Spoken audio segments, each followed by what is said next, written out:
People are very good at masking their true feelings. People are very good at what's known as minimising the extent of their ill mental health. People are very good at denying that anything is wrong. It's so important that people are not afraid or not shamed into talking about their mental health. I suffer with depression and anxiety. I was around 15 and I was like really low and I didn't like talking about it at all. And I remember I was staying at one of my best friend's houses and it was her mum that came in and said it to me, and she was like, "You need to go and get help," and she gave me the number of someone. When I was in secondary school, I started self-harming and I also attempted to commit suicide, and my best friend at the time told the guidance counsellor in my school basically just that I was self-harming.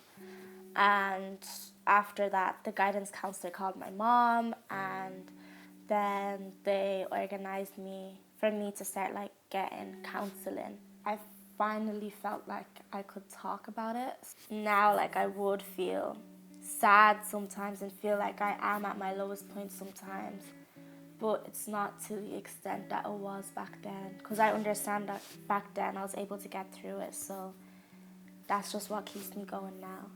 It affected me in school, but not really in my studying, because that was always something that like helped me get away from it. So like I'd always focus on like school and like my exams and everything. Yeah, it affected my grades 100%. And I just stopped going to school as well. Like, I'd never show up in school. So obviously it did affect those, because I just preferred to be in bed all the time. Just unproductive, didn't want to do anything, just wanted to sleep all day, because how will I feel pain if I'm asleep? Some people may adapt very well to education, it may help them a lot. Other people, it will make the situation worse. Depression, anxiety will affect your cognitive processes, it'll affect you physically, it'll affect your relationships, it'll affect your behaviour, and anxiety will have the very same effects too. It filters right through the person, to their friends, to their family, to their classmates, etc. My friends are amazing. I'm really lucky, like, with my group of friends. Like, they've always been there for me through everything. Like, I've had the same friends for the past 12 years. Also, like, I suffered it a lot when I was in Australia, and my best friends and I were over there. They were like, "You need to go home to Ireland and get better." And they were just always so supportive. So I'm really lucky that I do have like a really good support system, and I think it is really important to have a support system. I feel like it's really shaped me, like the person that I am today. I'm a lot more comfortable talking about it, because I'd rather make myself vulnerable and help other people by showing my own vulnerability, because I'm in a headspace where I'm able to talk about it. Because there was a stage in my life where I couldn't talk about it and I'd be so embarrassed talking about it.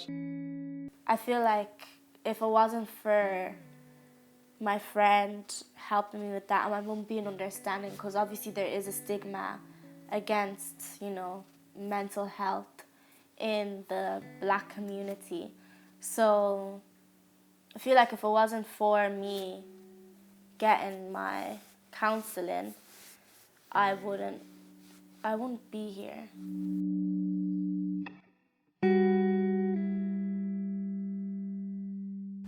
If you feel you are struggling and it's interfering with your life, your studies, your relationships, whatever it might be, try and get the courage and the strength to tell somebody about how you're feeling. And I would nearly guarantee you're not alone.